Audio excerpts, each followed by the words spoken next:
TV. Naomba nikualike rasmi katika kipindi chetu cha maadili ya Mtanzania. Leo nikiwa naongelea somo kuhusu mavazi, mitindo, mavazi. Ina maana kwamba katika jamii mavazi yanaweza yakasababisha maadili yetu kuonekana yamemomonyoka, na kwa hiyo niliona ni vema mimi kama mwalimu niyasemee hayo mavazi, nifafanue. Unajua mavazi yanamtambulisha mtu. Mavazi yanamtambulisha mtu ni nani, na hata bila kukuambia kwamba huyu ni mwalimu, huyu ni sheikh, huyu ni mchungaji, huyu ni askofu, huyu ni mwanajeshi. Nitaonyesha hapa kwa maandiko mavazi yanatambulisha kabisa mtu. Kwa hiyo ni vizuri tukaangalia sana na tukawa uangalifu katika mavazi, na nitaainisha makundi mbalimbali ya watu ambao mavazi yanawatambulisha. Kwa hiyo uwe makini kusikiliza na kuelewa. Baadaye nitatoa nafasi ya kupiga simu au kutuma messages, unipe mchango wako wa mawazo au niulize maswali. Lakini mitindo au mavazi ni vitu ambavyo vipo, kwa sababu mitindo haiwezi kumalizika. Mitindo inakuja, inabadilika, inakuja, inabadilika. Unaingia mtindo huu, unakwisha, mtindo huu unakwisha. Na kwa sisi wazee wa zamani, nitakuja kukupa maandiko hapa yanatuunga mkono kwamba mambo yaliyokuwepo tangu zamani yameondoka, yakaja mengine, yakaondoka, yakaja mengine. Sasa hivi sisi tuliokuwepo tangu miaka hiyo ya nyuma tunaona kama yale tuliyoyaona miaka hiyo yamerudi. Naona. Kwa hiyo nitafafanua kwa mifano mbalimbali hapa. Kundi la kwanza kabisa ni kundi la wajane au mavazi ya ujane. Mavazi ya ujane, nikikupa andiko moja kwa moja nisome alafu ndio nifafanue. Ile Mwanzo sura 38, nisome ule mstari wa 14 mpaka wa 15. Biblia inasema namna hii: basi akavua nguo za ujane wake, akajivika utaji, akajifunika uso, akakaa mlangoni pa Enaimu karibu na njia ya kwenda Timna. Alafu mstari wa 15, Yuda alipomuona alimdhania kuwa ni kahaba, maana amejifunika uso. Naona.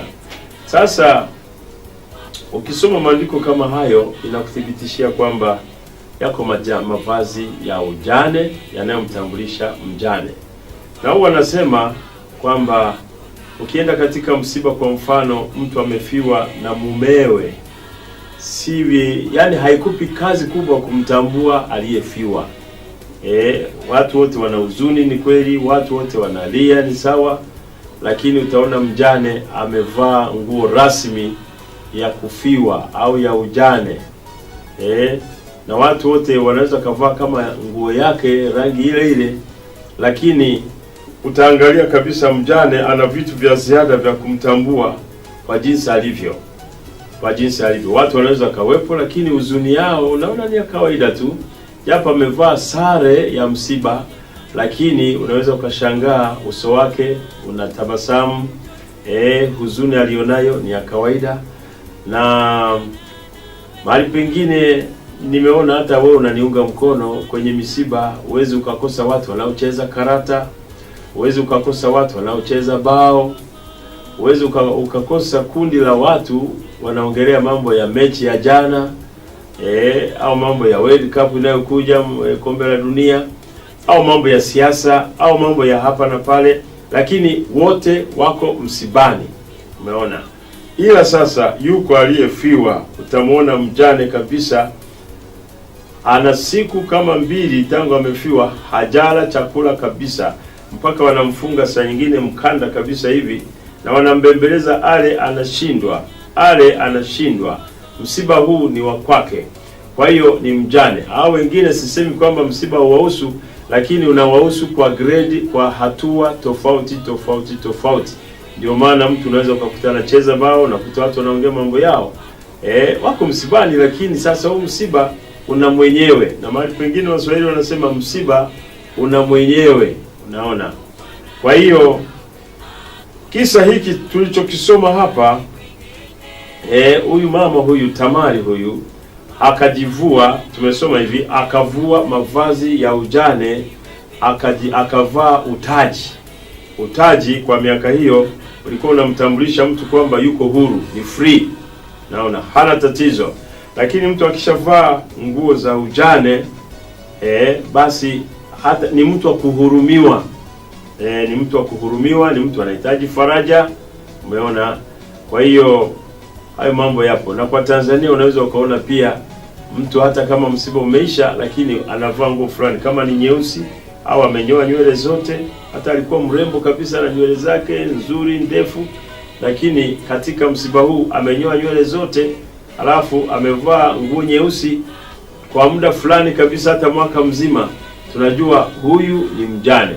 Sasa na mtu wa kumgusa hayupo, kumgusa, kumwambia dada nakupenda, sijui namna gani, hakuna. Kila mtu ni shikamoo mama au dada, pole dada, ndio hivi.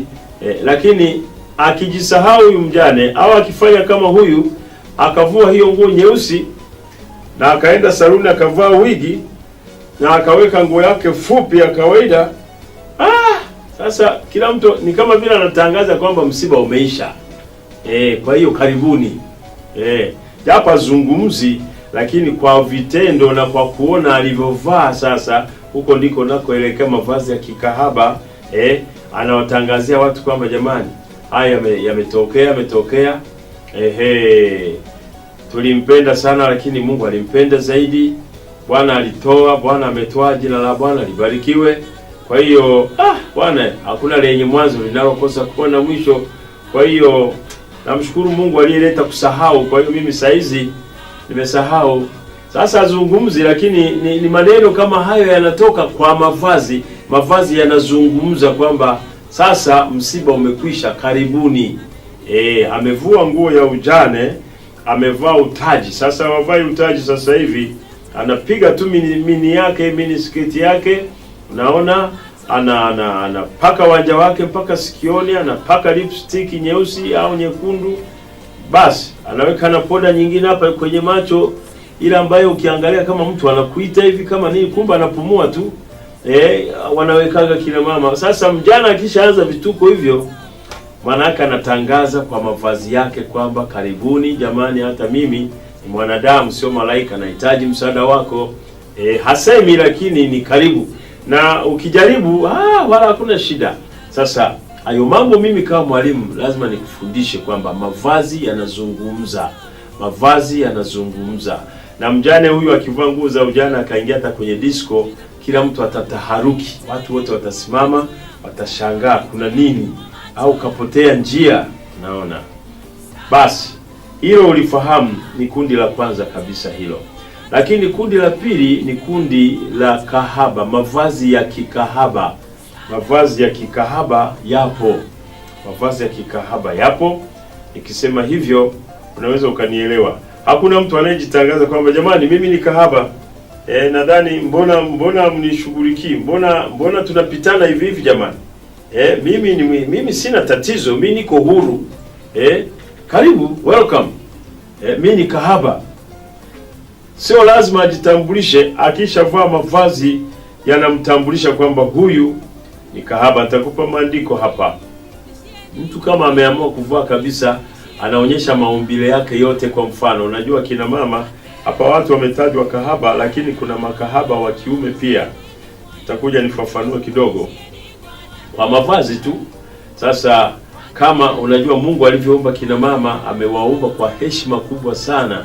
Kuna maungo yao mengine kina mama hayaruhusiwi kuonwa na kila mtu. Hata hii miguu ya kina mama, hii miguu kuna sehemu mwisho kuona. Ikishavuka hapo, hilo ni tangazo jingine kabisa. Hata kama ni mke wa mtu, hata kama ni mheshimiwa fulani, ana heshima zake kabisa. Takupa maandiko hapa. Hiyo wala haijalishi ni tabia ya mtu. Hata kama mume wake labda ni mheshimiwa fulani, au yeye mwenyewe ni mheshimiwa, au ni tajiri, au ni mtu maarufu, haijalishi kama ni tabia yake, mavazi yanamtambulisha. Nitakupa maneno hapa, maandiko. Kwa hiyo ameamua kuonyesha mapaja yake yote yako nje, mbele na nyuma. Naona hata kama watu wamemlazimisha, amevaa nguo ndefu, anajikuta lazima ipasue mbele, pasue nyuma, pasue kwenye goti kushoto, pasue kulia, kusudi anapotembea aonyeshe, angalau aonyeshe watu waone. Sasa hilo ni tangazo, hata kama hajazungumza kwamba jamani, mbona mnanipita hivi hivi na mimi ni mwenzenu. Hazungumzi, lakini mavazi yanamsaidia kumsemea kwamba mimi sina tatizo. Nguo inapepea hivi, inaonyesha paja, mkono wa kushoto, mkono wa kulia. Sasa anapozidi kutembea inakwenda kushoto kulia, inafunua mbele, inafunua nyuma, na yeye anafahamu kabisa kwamba inafunua, sio kwamba ni bahati mbaya au kwamba hajui. Amedhamiria watu waone mapaja yake mpaka juu karibu na tako. Wacha nilitaje kwa sababu mimi ni mwalimu. Nasikiliza. Mtu anapasua mpaka kwenye tako huku juu. Naona? Sasa kwa nini utaachia watu wa kuone hivyo? Kwa nini? Kwa sababu wewe labda saa nyingine ni mtu wa maana au ni msomi. Nasikiliza. Mavazi yanazungumza, ndio topic hiyo. Hiyo ndio kichwa cha habari, kwamba mavazi yanamtambulisha mtu. Huyu mtu hajasema neno lolote kabisa, lakini yanasema karibu, welcome. Mimi sio kahaba rasmi, lakini hata mimi nimo. Hawavumi lakini wamo. Unaona? Hawavumi lakini wamo. Mimi ni mke wa mtu, ni kweli, na nisingewahi kuolewa. Of course ningekuwa huru, lakini sasa ndio nimeolewa, lakini ni tabia yake huyu, ni tabia yake. Ndio mimi ni msomi, kusoma ni education tu, ni kusoma tu, lakini hainizuii kuwa free. Mimi niliwahi kuongea na mtu akasema, mwalimu, sasa mzee naona unazeeka vibaya, unaanza kuingilia private life za watu. Na mimi namuonya mwanangu, sasa hivi kweli na kweli Mungu alivyokuumba amekupendelea, amekupa zawadi nzuri, umbile nzuri, ni mnene wa wastani, yani wale wanaoitwa warembo kabisa. Na wala mtu usije ukamhukumu kwa umbile lake, kwa sababu hiyo inaitwa zawadi kutoka kwa Mwenyezi Mungu. Hata Biblia hii, sijui Qur'ani kama inazungumzia chochote, maana mimi naongea na jamii nzima, lakini naongelea Biblia kwa sababu ndio nilionayo na ndio nayoisoma. Wako kina mama, wako mabinti wametajwa humu, walikuwa warembo wazuri sana wa uso na umbile.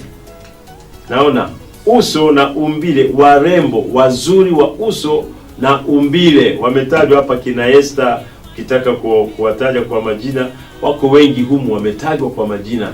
Kwa hiyo hakuna sababu ya kumhukumu mtu kwa umbile lake. Hizo ni zawadi Mwenyezi Mungu anazitoa kwa wanadamu jinsi aonavyo inafaa.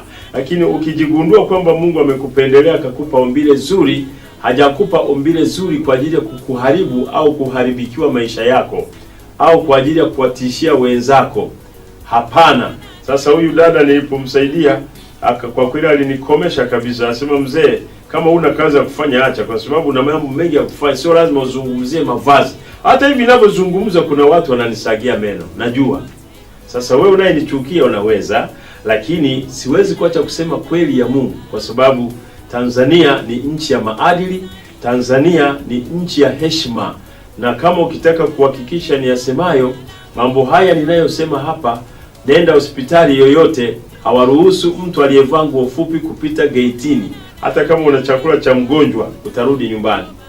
Haya, kuna mahali pengine hawaruhusu, kwa mfano nyumba za ibada, uwezi ukaingia na nguo fupi kwa sababu sio maadili.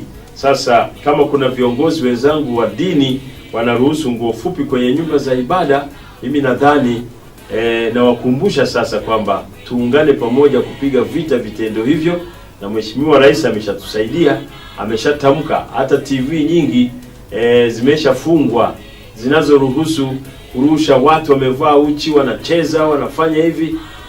Ni kweli utandawazi umeingia, hatuna jinsi, maana hatuna ulimwengu wetu wenyewe, lakini bado tuna uwezo wa kudhibiti vitendo hivi. Ukaacha kurusha kipindi kama hicho kwa usalama wa watoto wetu, kwa usalama wa Watanzania na maadili ya nchi yetu. Sisi hatuna utamaduni wa kutembea uchi.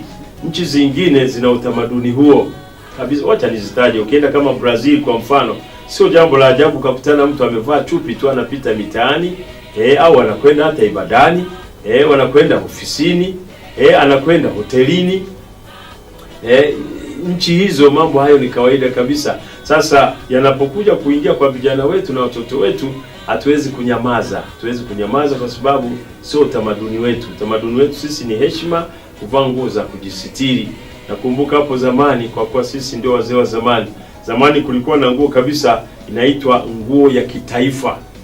Kitaifa, watu wote ukikuta amevaa hiyo au ana shughuli maalum ya kazi, anavaa hiyo ya kitaifa. Sasa zimekwenda zinachuja, baadaye watu wanavaa wanavyotaka, lakini namshukuru Mungu kwamba sasa hivi hata bungeni huwezi ukaingia na nguo ya ajabu. Huko nitafika pia, nina maandiko yake. Sasa mimi naongelea kahaba, kuna mavazi ya kikahaba ndio hayo. Umtafuti sana kujua kwamba huyu ni kahaba. Nimesema hata kama ni mke wa mtu, hata kama ni mheshimiwa, hata kama ni msomi, lakini anaweza akatambulika kwa mavazi yake kwamba huyu ni msomi lakini kahaba. Ni mke wa mtu lakini kahaba. Huyu hivi ni kahaba. Huyu ni mheshimiwa lakini kahaba. Kwa mavazi tu kabisa. Hata kupaka wanja, sio private life kwamba naingilia. Mimi natoa ushauri wa bure. Unaweza ukapaka wanja wa kawaida tu. Kwani unapaka mpaka unakoleza, unapeleka mpaka sikioni, alafu unaweka ile poda niliyosema hapa, alafu sio kitchen party wala sio send off, mitaani tu umevaa ofisini labda, au ibadani. Uone kama uko peke yako, alafu watu wote wanakushangaa. Kwa sababu haiwezekani. Hilo ni tangazo kwamba mimi niko hivi. So welcome. Si tatizo. Sasa naomba niwasaidie. Ninyi hamwezi kujua, na ukifanya hivyo ukaenda kinyume ninavyokuelekeza mama yangu naye niyatazama, au binti yangu naye nitazama, hautaepuka miruzi, kupigiwa miruzi sana. Hautaepuka kuitwa majina mbalimbali ya mjini. Kabisa. Utaitwa majina mama sio mazuri kabisa. Alafu atakuita sana, alafu atakusemesha. Naona.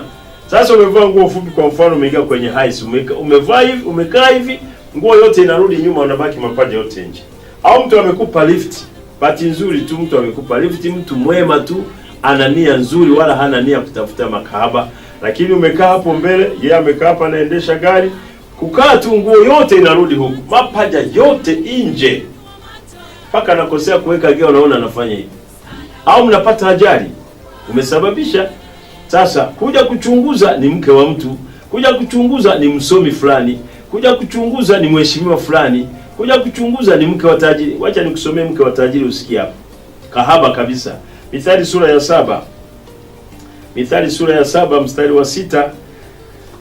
Bwana, nianzie hapo. Mavazi yanazungumza, ndio kichwa cha habari kabisa, mavazi. Lakini mavazi yanamtambulisha mtu. Mithali sura ile ya 6 ya 7. Nikusomee mistari michache pale usikie na kuthibitisha haya ni yasemayo. Huyu mama ninayemsoma hapa sio kwamba hana mume, ni mke wa tajiri kabisa, na ni mke anajiweza kwa mambo mengi, lakini ni kahaba. Sikiliza kwa makini. Mstari wa 6 anasema, maana katika dirisha la nyumba yangu nalichungulia katika shubaka yake, nikaona katikati ya wajinga, nikamuona, nikamtambua miongoni mwa vijana kijana mmoja asiyekuwa na akili, akipita njiani karibu na pembe yake, akishika njia iendayo nyumbani kwake, wakati wa magharibi, wakati wa jioni, usiku wa manane gizani. Hapo sasa ujumbe unaanza, mstari wa 10. Na tazama, mwanamke akamkuta ana mavazi ya kikahaba, mwerevu wa moyo, ana kelele na ukaidi, miguu yake haikai nyumbani mwake, mara yu katika njia kuu, mara viwanjani, naye huotea kwenye pembe ya kila njia. Basi akamshika akambusu. Mwanamke huyu anambusu mtoto mdogo kabisa, kijana mdogo ambaye ni kama mtoto wake tu, lakini akamshika akambusu, akamwambia kwa uso usio na haya. Kwani kahaba unafikiria na haya? Naweza akasema lolote. Na ndio maana yule niliyekwambia na mvi zangu hizi, lakini aliniwasha moto, alinifokea kabisa. Mzee, fanya mengine. Unaingilia private life za watu. Mimi naambia mwanangu nakusaidia tu. Akasema kazi kwa watazamaji. Haya, sijui aliyomkuta mbele. Basi akamshika, akambusu, akamwambia kwa uso usio na haya, kwangu ziko sadaka za amani, leo hivi nimeziondoa nadhiri zangu. Sikiliza, ameziondoa nadhiri zake mke wa mtu, na ndio maana nikatoka nikulaki, nikutafute uso wako kwa bidii, nami sasa nimekuona. Nimeatandika kitanda changu magodoro mazuri kwa manukato, matandiko ya Kimisri yenye mistari na alafu endelea usikilize. Mwanamke huyu anazungumza, mke wa mtu, mke wa tajiri. Haya, na tushibe upendo hata asubuhi, tujifurahishe nafsi zetu kwa mahaba. Ujumbe unaingia mstari wa 19. Maana mume wangu hayumo nyumbani, amekwenda safari ya mbali, amechukua mfuko wa fedha mkononi, atarudi wakati wa mwezi mpevu. Maana yake don't worry. Una haraka gani bwana mdogo? Tulia, my dear, my love. Kijana amekazana, shikamo mama. Shikamo ya nini bwana? Mimi niko kazini. Tumesoma hapa, akambembeleza. Ukiendelea kusoma mimi naokoa muda. Akambembeleza mpaka akamshinda, akaenda akalala naye mama huyu, mke wa tajiri. Nasema mke wa tajiri kwa sababu umesikia maandiko wewe mwenyewe, lakini amevaa mavazi ya kikahaba, lakini anasema twende nyumbani kwangu, magodoro mazuri. Na ni nyumba ya kifahari, utakosa magodoro mazuri? Utakosa shuka nzuri? Hapo chini nimeruka tu, muda unakwenda. Akasema ameweka manukato ya aina zote, mdarasini, udi, uvumba, sijui vitu gani, amenuiza kumconfuse mtoto wa watu huyu. Na sio huyu tu, inawezekana watu wanakwendaga hapo, lakini safari amemkamata kijana mdogo. Nikisema hivyo, mashuga mami walikuwepo tangu zamani. Mnaojifanya mashuga mami sasa hivi mnafanya marudio, yalikuwepo tangu zamani. Kwa hiyo hakuna jambo jipya tena. Hilo andiko sikuwasomea hapa, nitawasomea labda sasa hivi. Hakuna jambo jipya. Sasa huyu ni sugar mami original, mke wa tajiri. Anasema mume wangu hayumo nyumbani, amekwenda safari ya mbali, atarudi mwezi mpevu, usiwe na wasiwasi. Alafu amechukua mfuko wa fedha mkononi. Nchi ya mbali kama ni Tanzania, tunaweza tukasema labda Dubai, labda China, labda huko wanapokwenda kutafuta mali. Alafu atarudi mwezi mpevu, manake baadaye huko mwezi katikati, mwisho huko. Kwa hiyo lala hapa, hata kesho ukitaka kurudi bwana mdogo rudi. Lakini inaelekea alikuwa labda na mkataba siku moja hiyo, kesho achukue mwingine, kesho kutwa achukue mwingine, maana ni tabia yake. Na sasa kama amevaa mavazi ya kikahaba, watu hawawezi kuogopa kumuingia kwa sababu ametangaza. Ila hajazungumza kwamba mimi ni kahaba bwana mdogo, hebu njoo. Mavazi tu ya kikahaba, alafu ametoka kumbusu, kumlaki. Tunasema Biblia inasema akamkamata, akambusu na akasema naye kwa uso usiokuwa na haya. Kahaba huyo. Lakini kitambulisho hapa, mavazi ya kikahaba. Mavazi ya kikahaba. Unaona? Ndio maana nikasema hata saa nyingine wanawaambia ndugu zangu, ninyi wenyewe mko kwenye miji mbalimbali, mnaonitazama mnajua, mahali popote ulipo, unaweza ukafanya utafiti. Ukiingia kwenye nyumba au kwenye ukumbi wa disco, uwezi ukakuta mtu aliyevaa kama mimi hivi. Hayupo. Kuna mavazi ya disco. Sasa mimi ni mwanaume. Sasa kina mama ndio kabisa lazima wavae pale, wote wamevaa nguo fupi, wote wamejipaka mafuta ya migando inang'aa tu hivi, watu wamejipiga perfume za namna mbalimbali, wamepiga makeup za kila namna. Basi wako huko, shetani ametawala kabisa. Yaani 100% shetani pale amechukua ukumbi wote, ameuteka. Naona sasa unapotumbukia mtu kama mimi ghafla hivi, lazima watu wataharuki kwamba kuna nini tena, huyu naye anatafuta nini? Na ukiangalia wanaume wote, vijana wote wamevaa disco. Yaani nikisema mavazi ya kikahaba, unaniunga mkono, yapo na yanatambulisha mtu kabisa. Kwa hiyo nimesema makundi mawili tu. Nimesema kundi la mavazi ya ujane, yapo, nimetangaza hapa, nimesoma, lakini pia kuna mavazi ya kikahaba. Niende mapumziko, nikirudi nadhani niendelee na kundi jingine nikiwapa maangalizo. Ndugu zangu, narejesha maadili, kumbuka narejesha maadili ya Mtanzania. Mavazi ni kitu cha kuangalia sana, kwa sababu mavazi, Mungu ametupa heshima ya kujistiri miili yetu. Sisi ni tofauti na wanyama. Wanyama ukiangalia hata sehemu zao za asili ziko nje tu, lakini sisi tumepewa heshima ya kufunika. Sasa ni ajabu mwanadamu unatamani uvue kama mnyama wa kuone kila kitu. Sasa unapoacha matiti nje, unaacha matako yako nje yanaonekana, mapaja mpaka juu. Sasa si unatamani angalau ungetoa hata kale kalikobaki watu waone jinsi ulivyo. Sasa huo ni unyama, alafu hatujafika huko, na sisi sio utamaduni wetu. Sio utamaduni wetu. Mila zetu na desturi za Mtanzania ni kujistiri, ni kujiheshimu. Naenda mapumziko, nikirudi nadhani nilete kundi la 3. Naitwa Mwalimu Dr. Jacob Mutashi. Na kualika tena tuwe pamoja katika kipindi chetu cha maadili ya Mtanzania. Ndani ya kipindi hiki utajifunza mambo mengi. Tutatoa mafundisho mbalimbali kuhusu maisha ya ndoa, maisha ya vijana, malezi ya watoto, matumizi ya nyumba za ibada, amani. Kutoka kwake Dr. Mwalimu Jacob Mutashi. Mtazamaji wa Bamedas Television, kama ndio kwanza unafungua runinga yako, kipindi hewani ni maadili ya Mtanzania, lakini somo la leo ni kuhusu mavazi. Kuhusu mavazi nimekwisha kwenda mbali, nimeongelea kuhusu makundi mbalimbali ya mavazi, kwamba mavazi yanamtambulisha mtu hata pasipo mtu mwenyewe kujieleza wala kusema chochote, lakini unaweza ukaona vazi alilovaa ukamtambua yeye ni mtu aina gani.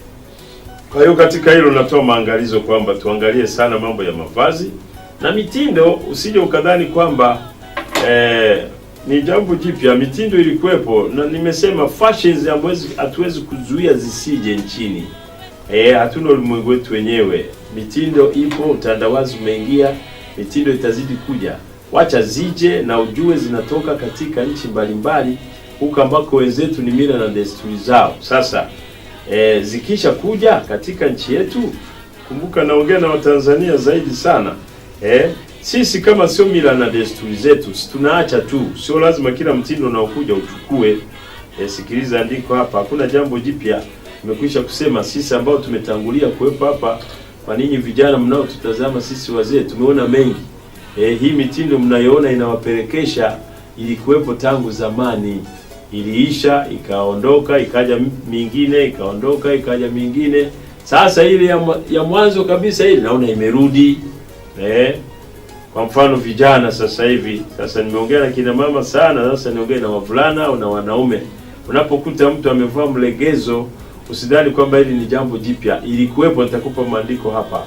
Ilikuwepo milegezo, zilikuwepo modo, hizo unazosikia modo.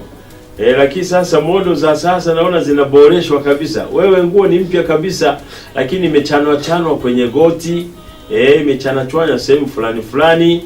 Sasa hayo ni mambo yamekuja, lakini zilikuwepo tangu zamani. Sasa unakuta kijana kama ukujiheshimu, nimeongea na wamama, nimeongea na wasichana. Wavulana msipojiheshimu pia, mkavaa nguo za kuwasitiri, mkavaa nguo za kihuni, niseme nguo za kikahaba, pia inakutambulisha hata kama ni profesa, lakini umevaa mlegezo. Lakini nguo ya ndani, maana turuhusi kuzitaja moja kwa moja, lakini nguo ya ndani umeacha nje inaonekana. Misako inapopita, polisi hawafanyi kazi kubwa ya kusomba watu wazururaji. Utasombwa pamoja na kwamba wewe ni msomi, ni profesa, ni dokta kama mimi hapa, ni manager labda, ni mkurugenzi labda, lakini ujana umekuja kabisa. Na saa nyingine ni ujana ambao unalazimisha. Saa nyingine ni mtu mzima kama mimi hivi kabisa, lakini unavaa nguo za vijana, mlegezo, modo kwa mfano. Na hizi modo zinanoga saa nyingine na nguo, shati imebana sana au na t-shirt. Sasa niambie, unapokuwa umevaa hivyo, alafu ina viatu vyake, sio kiatu chochote. Kiatu kama hiki cha kwangu ambacho nimevalia suti hii, ukivaa na modo akiendi kabisa. Kwa hiyo kuna viatu vyake, na ukishavaa modo hiyo na kiatu kile na shati ile iliyobana, na uwezi kuweka tai tena. Umeona, inabidi uende hivyo hivyo, na lazima ubadilishe muondoko, mtembeo. Unapotembea unaendana na hiyo nguo. Sasa polisi wanapofanya misako, wanatafuta wazururaji, hutapona manager, hutapona mkurugenzi, hutapona afande, hutapona. Ndio umeshavua nguo za kazi. Sasa kwa kuwa iko kwenye damu yako, ni mlegezo, ni muhuni, ni kahaba, lakini ni afande, lakini ni bwana mkubwa. Ila baada ya kazi umebadilisha, umevaa milegezo. Watakapofanya misako wakakusomba na virungu vikapita, utakwenda kujitambulisha kwamba wewe ni manager, na kutoa kitambulisho umeshaumia kabisa. Na hapo vijana wetu wa polisi hatuwezi kuwalaumu, kwa sababu saa nyingine wako kwenye operations kabisa, wanaswaka watu ambao wanahatarisha amani yetu au usalama wetu. Sasa baadaye umeshafika kituoni, vua viatu, fanya hivi, ndio unajitambulisha, unatoa kitambulisho. Jamani, haya mimi yamenikuta tu, lakini mimi ni manager wa shirika fulani au taasisi fulani, kitambulisho changu hiki hapa. Jamani, mimi ni mkurugenzi, nadhani ninyi ni wageni hamnitambui, lakini bosi wenu ananijua. Sasa hata kama anakujua, lakini umeshaumia sana. Sasa tabu yote ya nini?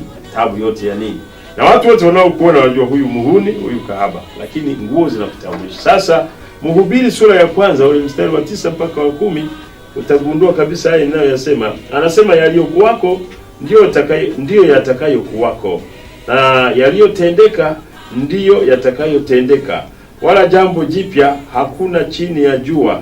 Je, kuna jambo lolote ambalo watu husema juu yake, tazama ni jambo jipya? Anasema limekwisha kuwako tangu zamani za kale, zilizokuwa hata kabla yetu sisi. Kwa hiyo ni marudio. Kwa hiyo hamna sababu ya kupapatikia mitindo. Mitindo acha ije, huwezi kuzuia, lakini watavaa wanaoitaka. Wewe sio lazima, kwa kuwa una nafasi nzuri, kwa kuwa ni mke wa mtu, kwa kuwa ni mume wa mtu, wewe una sababu ya kujiheshimu. Ndio maana yangu hiyo.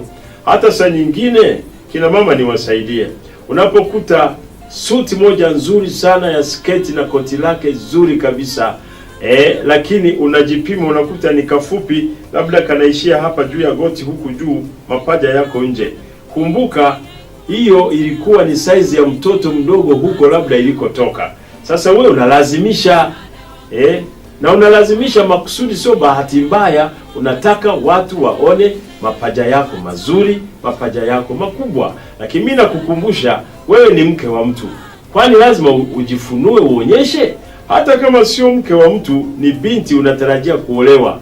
Nani atakuoa akikuta huko kwenye hali ya kujifunua hivyo? Maana mabinti zangu ni waponye kabisa. Wengine wanajifunua akidhani kwamba wakiona mapaja yake ndio watavutwa kumchumbia. Nikupe tafsiri ya watu wanavyokuona. Wakikuona huko hivyo, hawana hamu kabisa kukuchumbia, ndio umejiroga mwenyewe. Wanakutafsiri kwamba huyu ni kahaba. Hata kama akijitokeza mtu kutaka kukuoa, watamshauri wenzake. Sasa wewe unachukua kahaba, umeshamuona moja kwa moja hivi, unadhani utamweza? Naona. Na ukifuatilia ni kweli una makusudi ndani yake, kwa sababu kabla hujatoka nyumbani kwako umejicheki kwenye kioo na umeona kabisa, kioo kinakwambia haiwezekani, na wewe unasema inawezekana. Sasa miruzi hutakwepa, maneno kama hayo ya kutafsiri hutakwepa, watu watakusemea majina mbalimbali. Sasa kwa faida ipi? Na mimi niko hapa babu yako, baba yako, kukuelekeza. Achana navyo hivyo vitu. Hizo yanaitwa mavazi ya kikahaba. Nadhani nitakuwa nimeeleweka mpaka hapo. Kama kuna mengine mtanipigia mniambie. Wanaume nimeshasema na ninyi. Milegezo hizo nini hizo hizo zinazobana hizo.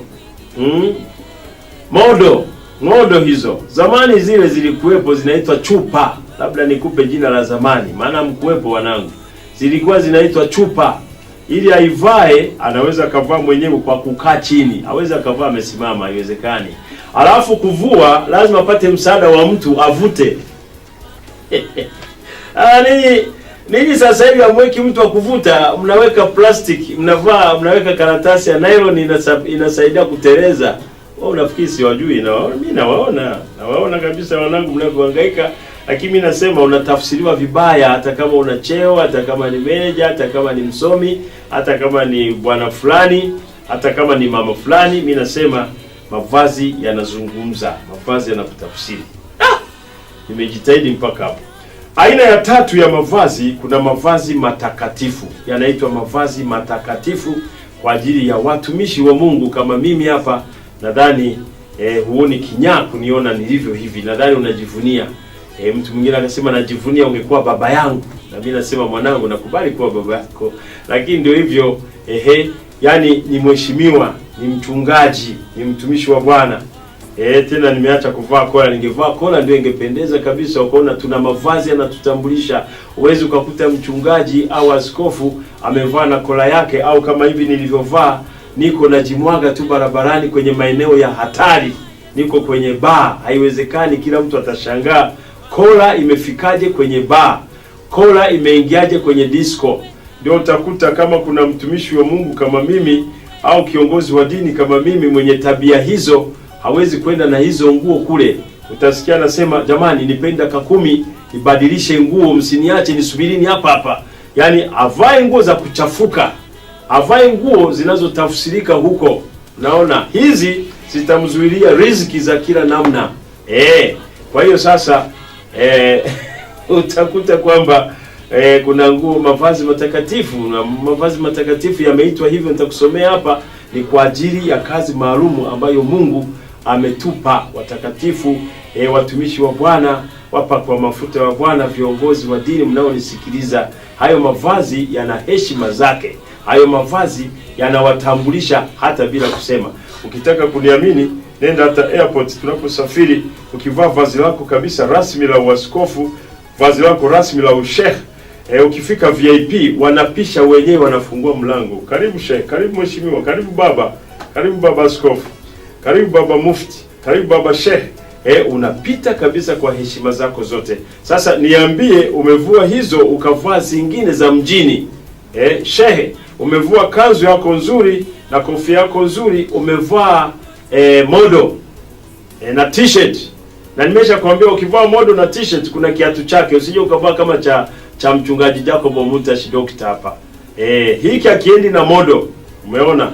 Sasa ukifika VIP wenyewe wanataharuki kwanza, sema vipi ndugu yangu? Kuna nini? Mimi hamnitambui. Sawa, kitambulisho. Sasa kama vijana hawana aibu wanaweza kukwambia, lakini umevaaje leo mheshimiwa? Kwa kweli hata kama una uhuru binafsi, hata ni private life, lakini hapana. Kwa hiyo ukijitambulisha kwa mavazi yako ya kitakatifu, yanaitwa mavazi matakatifu, mambo yatakuwa mazuri popote unapopita. Hata kama kuna fujo za namna gani unapita. Mimi niliwahi kuona siku moja, zimeniokoa siku zile za nyuma, tunapita tunasafiri na train. Tiketi zinaisha kabisa, wanasema zimeisha, zimebaki za wanafunzi, zimebaki za wanajeshi, zimebaki. Sasa unakuja na kola yako, unapita hivi. Watoto wanafungua mlango wenyewe, wanakubebea begi, unapelekwa buffet car, unakaa unasubiri tiketi. Baba askofu, baba mchungaji, baba sheikh, unapita. Lakini kama utavua nguo za utakatifu, ukavaa nguo zingine, kaa tayari pia kwa mambo hayo. Nimewatosha kwa maana ya kwamba nimeshawaponya. 28 Kutoka, mavazi matakatifu.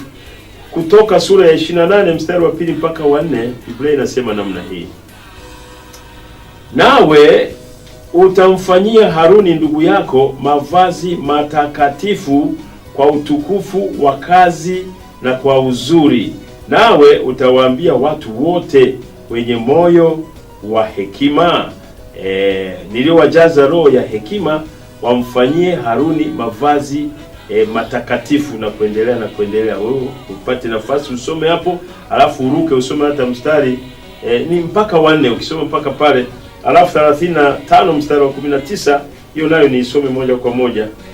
Ni Kutoka 35 mstari wa 19, anasema namna hii: na mavazi yenye kufumwa kwa uzuri na kwa ajili ya kutumika ndani ya mahali patakatifu, hayo mavazi matakatifu ya Haruni kuhani na mavazi ya wanawe ili waweze kutumika kwa kazi ya ukuhani. Uweze ukatumika kwa kazi ya ukuhani au kwa kazi ya Mungu bila mavazi matakatifu. Sasa nitaka nikwambie, mavazi yanatutambulisha. Sidhani kama unapata kazi kubwa kumtambua sister. Niwataje mama zangu, sister, dada zangu, na wataja kwa nia nzuri. Sister ukimwona amevaa kilemba chake, amevaa kanzu lake, amependeza na msalaba wake, ametembea na rosari yake, sidhani kama unaweza kumwambia sister au dada I love you. Mwenyewe unajisikia kama unaongea na Yesu mwenyewe. Unajisikia kama unaongea na malaika wa Mungu. Naona. Sasa itashangaza huyu sister akifika sehemu akavua hiyo, ndio kuvua akavaa utaji. Sasa kama nilivyosoma kule mwanzo, mama sister anakuambia kila utakakopita utazungumzwa, watakusemesha tu, watathubutu. Kinachokulinda, kinachokutunza na kinachokufanya hata ukiingia hotelini ule chakula utashtukia unaenda kulipa, wanakuambia sister unaweza kwenda. Hiyo sister wala sio tatizo sister, tutalipa tu sister, wewe nenda tu. Mbarikiwe sana wanangu, asante sana. Tumsifu Yesu Kristu milele amina. Nini? Vazi takatifu. Hivyo watumishi wa Bwana wenzangu, mavazi yetu mimi naomba tuyatumie, naomba tusiyavue na kuvaa mengine, kwa sababu kama ukiyavua mavazi matakatifu ina maana unatafuta vitu vingine. Mavazi matakatifu kwa ajili ya kazi takatifu, kwa ajili ya makuhani imetajwa hapa, kwa ajili ya kazi ya Mungu, kwa ajili ya heshima tuliyovikwa na Mungu.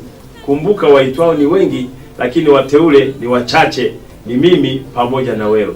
Niende tena mapumziko, nadhani nikirudi nikupe fursa ya kuniletea SMS, unitumie ujumbe mfupi, namba hizo hapo, alafu nipigie. Namba ya kupiga hiyo hapo imeandikwa chini ya runinga yako. Safari naomba mnisaidie mpige, alafu mtume message zenu.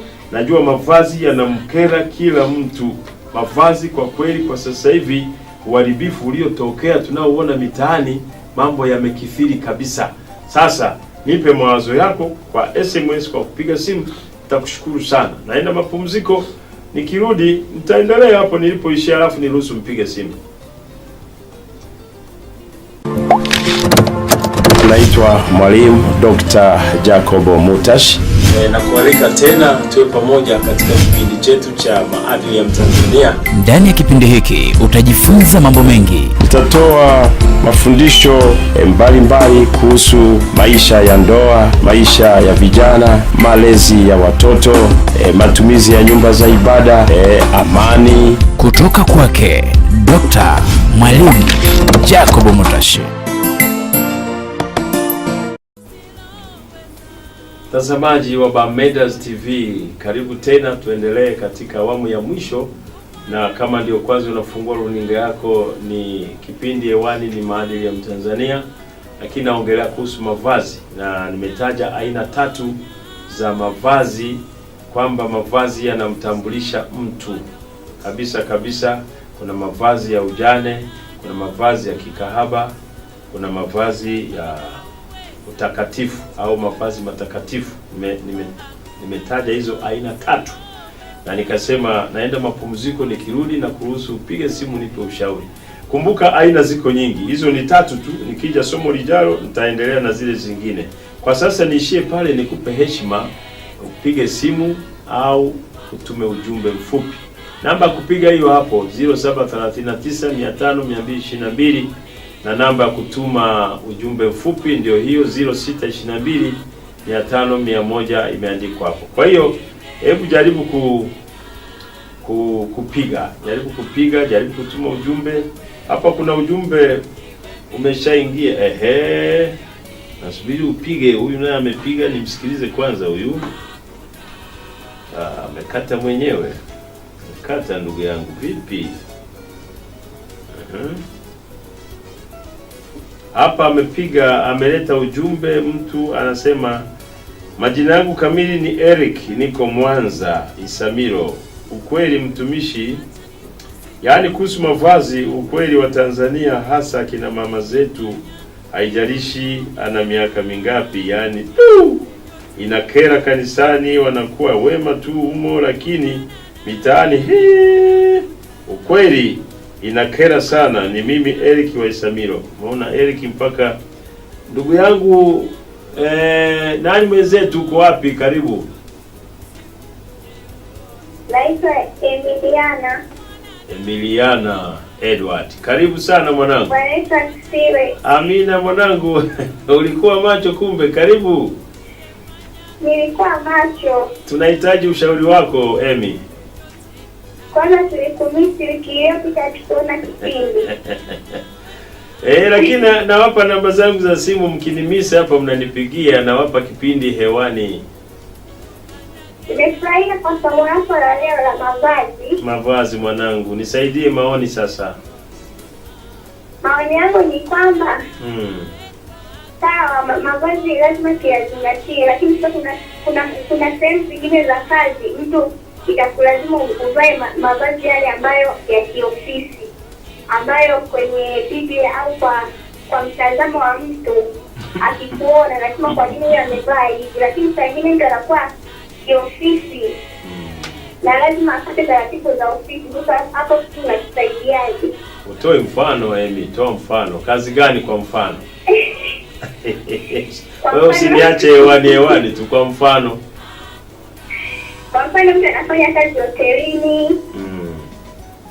Na Biblia anafanya kazi kwenye ndege, kuna mavazi rasmi. Kwenye ndege sasa hivi Emi, labda hujasafiri na ndege siku nyingi. Sasa hivi kwenye ndege sketi yake fupi mtoto, lakini wametanguliza kuna kanguo ka kudhibiti wahuni wanaoweza kumgusagusa.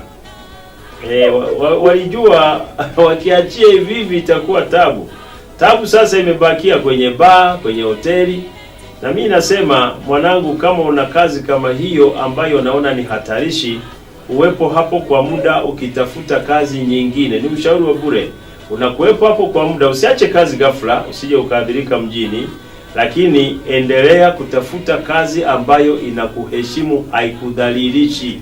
Kumbuka unapoambiwa na manager wa bar anakuambia acha mapaja yako, acha funua watu waone, ni udhalilishaji kabisa ule. Udhalilishaji kabisa, kwa sababu wewe sio mtu wa umma. Wewe ni mke wa mtu wa baadaye ambaye hatumjui, au wewe ni mke wa mtu tayari. Kwa nini ufunue kila mtu aone? Ni ushauri wa bure. Labda Emi, labda kama mtu na yeye ndani mwake anavipenda hivyo, hapo anaweza hata akaona napoteza muda. Lakini kama na yeye yuko kwenye kazi hiyo, lakini afanyeje? Ndio namshauri awepo kwa muda, atafute kazi nyingine ya heshima.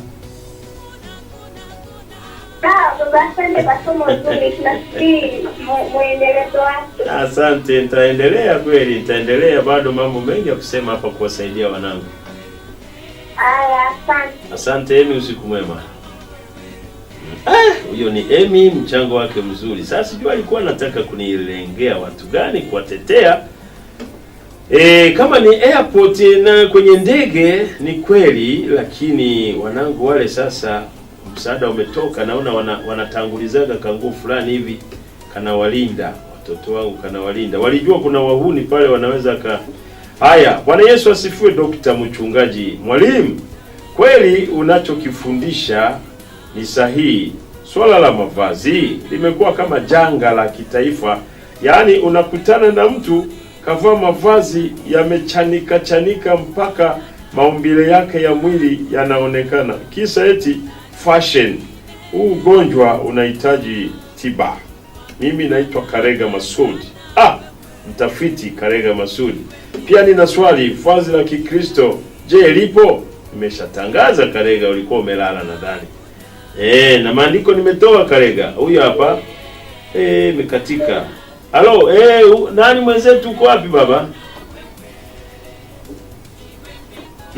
Nakupa nafasi uzungumze. Ni nani, uko wapi baba? Au mama? Zungumza ndugu yangu.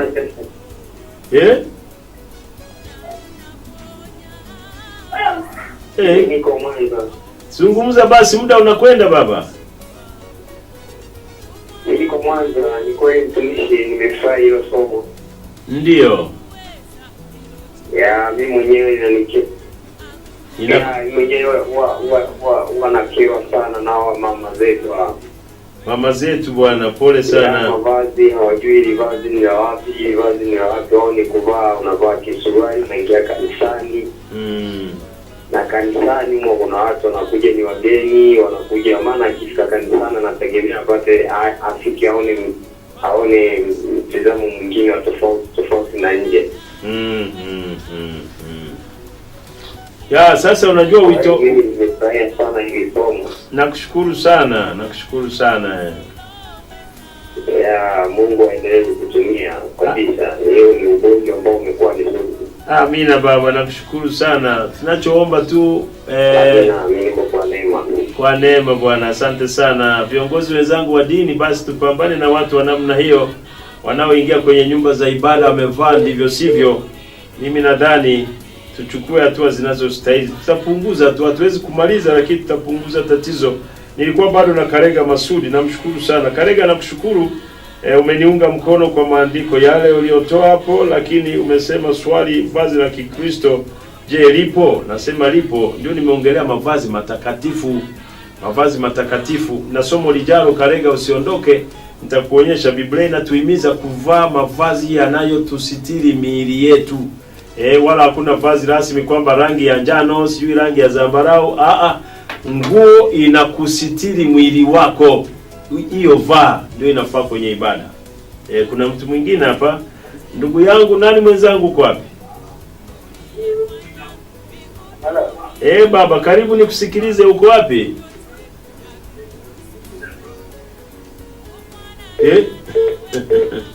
Haya, message nyingine hapa inasema hivi. Ninaitwa Audax Rutalemwa, Mwanza. Ukitembea mjini unaona wakina mama wengine ni watu wazima wanavaa nguo za ajabu. Mzee, naomba uwaombee. Nikiwaona nitawaombea, nikiwaona nitaongea nao bwana Audax. Kabisa, wazo lako ni zuri. Mimi naitwa Samson Sei wa Nyasaka, Mwanza. Hongera sana, lakini makahaba hawana nafasi pia. Uvaaji wa suruali na tunguu tufupi, na hao wanaojiuza waache, kwani Mungu hapendi. Sasa hayo mambo nitaongea katika somo lijalo, na mambo ya suruali na mambo ya nini nitaongea. Lakini usisahau kuna wanaume wengine wanavaa blouse na ni za wanawake, lakini anadai ni shati. Sasa vishikizo huoni vinaenda kushoto kulia mzee. Hata kama umekapenda rangi kakike. Hapa wazungumzi na kina mama tu, hata wanaume wengine wanavaa blouse kabisa. Bwana Yesu asifiwe. Kwa jina mimi naitwa Esau wa Nyakato. Swala la mavazi imekuwa kero. Tuombe na kukemea swala hili. Unakuta mwanamke amekuwa kama mwanaume. Mchungaji, nakushukuru sana, ubarikiwe. Na mimi nasema asante sana ndugu yangu Esau kwa kunitia moyo. Pigeni simu, ukipiga na stop huku kusoma na kupokea huku. Haya, mimi naona wanadamu tunasahau kama RC wameandika kabisa, vaa mavazi yenye heshima. Baada ya muda tu na sahau, tunaanza kujijia kanisani kama tunavyotaka. Kama kanisani pamekuwa sehemu ya fashion, ni bora tungekuwa na vazi moja kwa majoho kama wanakwaya. Wewe bwana wewe. Halo, nani mwenzangu? Karibu baba, nikusikilize na kuwapa nafasi. Karibu, nani uko wapi? Uko wapi bwana Tobias? Niko Mwanza hapo maeneo ya Mbugani. Punguza sauti ya runinga, inarudisha sauti mara mbili ili nikusikilize bwana Tobias. Niko Mwanza hapa Mbugani hapa. Unasemaje bwana Tobias hapo Mbugani? Mimi nilikuwa nasema hivi, na haya masuala mavazi, na serikali yenyewe ndio itaweka vazi la kitaifa. Serikali iweke vazi la kitaifa? Baada ya kuweka vazi la kitaifa ndio wapige na hata kama ni makanisani, hata kama ni wapi, kama biashara.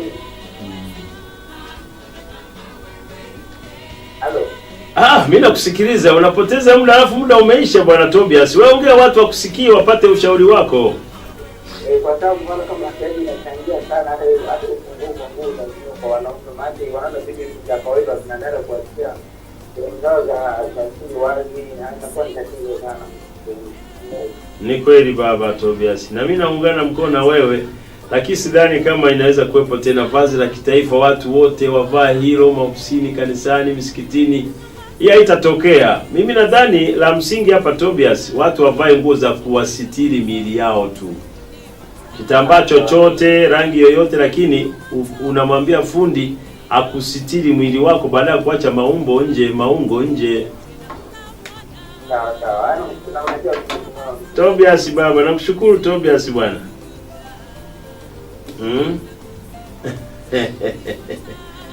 Twende message. Anasema mimi naitwa Godfrey Mgema. Godfrey Mgema, akina mama wanavaa nusu uchi mpaka wanatushawishi hata sisi watoto wadogo. Sasa wewe usitazame huko bwana Godfrey. Ukishaona mama wa hivi umekutana naye, si unatazama chini? Maana hao nimeshakwambia ni tabia yao. Unakikuta mama kabisa amevaa hivyo, ni tabia yake. Sasa utamfanyaje? La msingi hapa ni kujiepusha bwana Godfrey. Usiendelee kufuatilia, kutazama Naitwa Johnny, nipo Kiloleli. Mzee, je, mwanamke akivaa nguo ambazo sio za heshima akiingia nazo kanisani, je, ibada yake inakubaliwa? Sasa huyu anatakiwa aelekezwe. Unajua watu wengine bwana John hawajui. Kama hivyo wamenisikiliza watarekebisha. Swala la ibada ya mtu kukubaliwa au kutokukubaliwa inategemea jinsi alivyojiandaa, lakini mambo ya mavazi saa nyingine wanafuata watu mkumbo bwana John. Hilo likubali kabisa. Sasa ndio sisi viongozi wa dini au watumishi wa Mungu tuendelee kupiga kelele kuwasaidia watu. Wengine wanakuwa hawajui, lakini wakijulishwa bwana John, nimegundua kabisa wanaacha. Baba, hili ni janga kubwa. Inatakiwa jamii nzima kuanzia ya kwenye familia, kwa sababu maadili yanaanzia nyumbani. Mimi naitwa Julius Petro. Nakubaliana na wewe kabisa. Nadhani wiki ijayo nikija nitaongea madhara yanatokana saa nyingine na wazazi kabisa. Unachosema ni ukweli kabisa bwana. Hongera pastor kwa mafundisho, barikiwe sana sana. Mimi ni Gospel Mwamluku Isamilo Mwanza. Gospel, mtumishi wa Bwana, ubarikiwe kunitia moyo. Nazipokea pongezi zako, lakini utukufu kwa Bwana. Naitwa Audax Aroni. Serikali ingetengeneza utaratibu kama wa Zanzibar kuhusu mavazi, kwani ni aibu sana hasa kwa akina mama. Mimi Audax kutoka Mkorani Mwanza. Mimi bwana Audax na kuunga mkono 100%, lakini kumbuka kwamba hii ni vita ya kila sehemu. Sasa kama hospitali wameshachukua udhibiti, sasa hivi hakuna mtu anaweza kuingia hospitalini amevaa nguo fupi, hata kama na chakula cha mtu yuko ICU hapiti. Mimi nikwambie. Sasa kama maofisini tukichukua hatua kama za hospitali, makanisani, misikitini tukachukua hatua kama za hospitali, nani atavaa hizo nguo fupi? Wala hakuna haja viboko mitaani, wala hakuna haja kuwaweka ndani. Ni kudhibiti kila eneo unalokwenda. Unaona? Hasa maofisini. Sasa wewe bosi unaruhusu mabinti wanakuvalia nusu uchi na sijui unapenda hayo mambo, ndoa yako itakuwa mashakani. Secretary atakuwa ni mke wa pili kwa sababu umeruhusu akuonyeshe mambo yake hayo. Na wewe sasa utavutwa bwana mkubwa. Mimi nakerwa sana na mavazi mabaya kwa wanawake na wanaume, tena na wasomi. Si nimewataja hapa. Wamo na wasomi wamo. Je, hawaoni aibu? Waache kabisa kuvaa mavazi mabaya. Mimi ni Michael Marwa wa Meko Kusini. Amina. Haya ya mwisho Jerry, hilo la mwisho sasa ni message ya mwisho. Mimi naona wanadamu sasa Jerry umerudi tena. Pia polisi hairuhusiwi kuvua ovyo. Sasa Jerry umejichanganya hapo. Jerry Batwa umejichanganya hapo, umerudia mambo yale. Sasa mimi nawashukuru nyote mlioleta messages, mliopiga simu. Nianze kumshukuru aliyefungua dimba, Amy. Emiliana Edward. Mwanangu, asante sana kufungua dimbo, watu wamepiga, watu wamechangamka, nimepata messages. Somo lijalo naanzia pale nilipoishia, bado makundi yako mengi. Nimesema nguo zinakutambulisha. Kuna haja kujieleza sana kwamba mimi nafanya kazi benki. Tutakuona kama ni binti umevaa kale kakitambaa pakameninginia, lakini matiti yako umeyahifadhi vizuri, lakini sketi yako umevaa nzuri kabisa, imekukaa vizuri. Tunajua huyu yuko benki. Huyu yuko posta. Huyu ni afande, ni OCS. Sasa huna haja kujieleza sana. Mimi hapa sina haja kujieleza. Nikiingia kwenye daladala lolote, utake usitake, utasimama unipishe. Karibu mchungaji. Wala sina Biblia. Nimesimama tu hivi nilivyo. Karibu mchungaji. Nasema asante mwanangu, barikiwe na Bwana. Kwa hiyo mavazi yanatutambulisha. Nawashukuru sana, niseme tu niwatakie kila laheri na Mungu awabariki sana. Namba zangu za simu, endelea kunipigia, endelea kutuma message, tuwasiliane, tusaidiane. Ni 0767 493 Narudia 0767 493 Hiyo ni Vodacom. Alafu ninayo Airtel pia 0784 493 Tena imeandikwa hapo chini ya runinga yako. Majina yangu kamili ndio hayo: Mwalimu Mchungaji Mwalimu Dr. Jacobo Mutashi. Mungu awabariki sana sana.